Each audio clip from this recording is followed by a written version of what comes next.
Module 5, Nutritional Biomarkers. The World Health Organization defines a biomarker as any substance, structure, or process that can be measured in the body or its products and influences or predicts the incidence of an outcome or disease. With this broad definition in mind, biomarkers can include many types of measures, including measures of prediction of disease risk, screening and detection, diagnosis of disease, disease prognosis and monitoring, and prediction of response to treatment. There are three main types of biomarkers. The first is the phenotypic or morphological biomarkers, things that differentiate organisms from one another based on size or shape or some morphological feature, in this case like height or skin color. So those are morphological types of biomarkers. There are biochemical biomarkers, and that's what you usually think of when you hear the word biomarker. So things you can measure in blood or urine or other bodily fluids.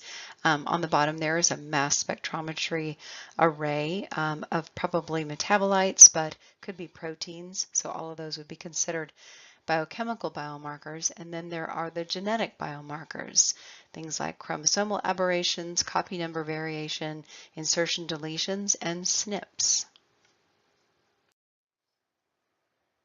A measure can be an outcome in one instance and a risk factor in the other. Examples include activity or inactivity as a risk factor for obesity versus lack of exercise facilities as a risk factor for inactivity, or elevated blood glucose as a risk factor for diabetes and poor diet as a risk factor for elevated blood glucose. Clinical endpoints characterize how a person feels, functions, or survives.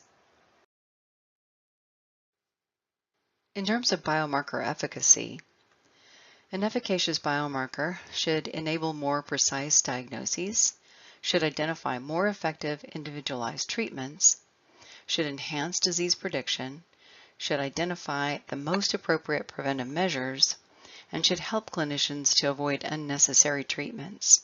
Ultimately, biomarkers should make healthcare more affordable. In terms of biomarker validity, there are 8 key concepts that the biomarker needs to meet. The first one is plausibility. Does the biomarker plausibly represent the nutrient that it's supposed to? For example, iron and leafy green vegetables, or beta carotene and carrots, for example. Is there a dose response? The more does the biomarker go up, the more the nutrient is ingested. Is there a time response? Does the biomarker go up following ingestion of a nutrient, for example? Is the assay robust to variation and reliable, so repeatable over and over again? Is the assay stable? And does the assay have robust analytical performance? And finally, can the assay of the biomarker be reproducible across several laboratories? In terms of nutritional biomarkers, the Food Biomarker Alliance, or FoodBall, is one group that's really made tremendous strides in terms of identifying and working to identify biomarkers of nutritional intake. The stated goal of the FoodBall is to develop clear strategies for food intake biomarker discovery and validation, and to identify and validate biomarkers for a range of foods consumed across Europe. So while they're based in Europe, the work that they're doing is really going to be amazing and helpful for all of us.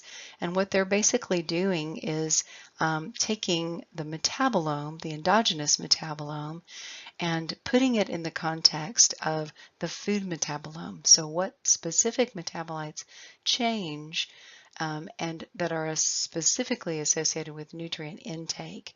And then, of course, those metabolomes are being put in the context of drugs and pollutants and other exposures in the environment.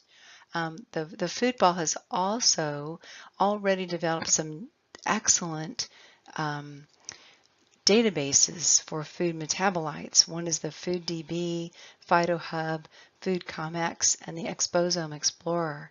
And those are all, they're either being developed or have some data in them already to basically start from, and those are worth exploring if you have the opportunity. At the end of this module is a short lesson on genetically modified foods. And I figured it fit well in here with the biomarker analysis because basically we're talking about components of food that either can be measured or be modified. So I wanted to point out that genetically modified food has been around for a really long time, and pretty much any food crop is not anything like it looked like originally in the wild, and you'll hear a little bit more about that in the lectures to come. This is one of my favorite drawings, basically showing that wild mustard, which looks amazingly different from all of these other plants, is actually the ancestral plant for cauliflower, for broccoli, for cabbage, for kale, and for kohlrabi. And you can see here that basically that wild mustard plant has been inbred and bred specifically to develop certain parts of the plant, producing these very different looking plants that people think are very different, but are actually genetically almost identical. So in terms of genetically modified food, there's all kinds of inflammatory information on the internet and a lot of fear and fear-mongering about genetically modified foods. Again, every crop food and every agri-food is been modified through breeding. It absolutely has. There's some weird things here. There's no such thing as a goldfish apple, but certainly there are genetically modified foods, and that's very apparent. I would urge you, so you're going to hear some information, and I hope that it will be helpful to you. As you have conversations about genetically modified food, read the facts and understand the science. So there's a lesson that here, a really nice video that explains at the level of the nucleotide how genetically modified foods are created. And in fact, many genetically modified foods are not nutrient rich or healthy. So the fact that you might say that cattle eating GMO corn are not healthy, corn is not healthy. And so you need to kind of think about the food separate from genetic modification and the food itself. But in fact, the data show that there are no deleterious effects on farm animals that eat genetically modified food. And since farm animals are mammals and so are we, it's very likely that there's no effect of us eating this food. One of the things that you'll see in the genetically modified foods section is a tiny little 1-minute video about how nucleotides are digested and how they go through your digestive tract. And you will see very clearly that DNA from genetically modified foods does not get intact into your body. It's broken down in the intestinal tract and into its components, and that is another worry that people keep talking about that's just not true. So being against big agribusiness, like not liking Monsanto or the way these big businesses run farming, is different from being against genetically modified food. And I think often those arguments are wrapped together.